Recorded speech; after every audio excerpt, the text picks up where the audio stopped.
max discharge in Mount Vernon is going to be. And PI Engineering came back with an estimated discharge that was higher than what it eventually turned out to be. And then the next morning, but still low enough to make it through the levee system. The next morning, we talked with Ted Perkins at the Corps, and he was still very concerned that the discharge would be far greater than than our levee capacity.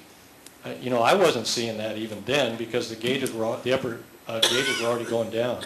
You might add to that that the Corps' projections at that time, the same time you were getting that information from Albert Liu, was an exaggerated volume over what PIE's model was telling them. Right. That's why they had us rush out and get sandbags on the revetment and everything. We were told, we were asking, well, when should we put sandbags out? And the guy said, I'd be out there putting them out right now. And well, as you know, the water barely got to the edge of the revetment.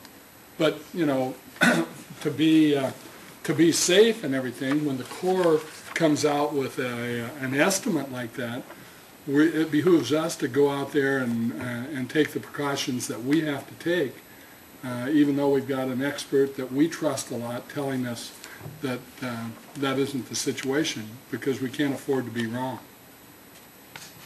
One of the elements of discussion that often comes up is, and the 2006 flood is a good example of that, is look what almost happened. That's that last data point there on this graph. Look what almost happened. We almost had this huge flood that hit us here, and so it could hit at any time, and so that's an indicator that we need to be really conservative about this hydrology. And my response to that is, that's right. A huge flood can hit at any time, but guess what? It may be a 200 or a 500 or a 1,000-year event. What we're trying to determine is what a 100-year event is, because that's the administrative basis for these programs. That's what puts you in the penalty box. If we want to protect ourselves against a flood that's larger than that, then that be our decision. Let's not have that penalty thrust on us from outside, and right now that's what's happening, and it's wrong. It's based on an analysis that's incorrect.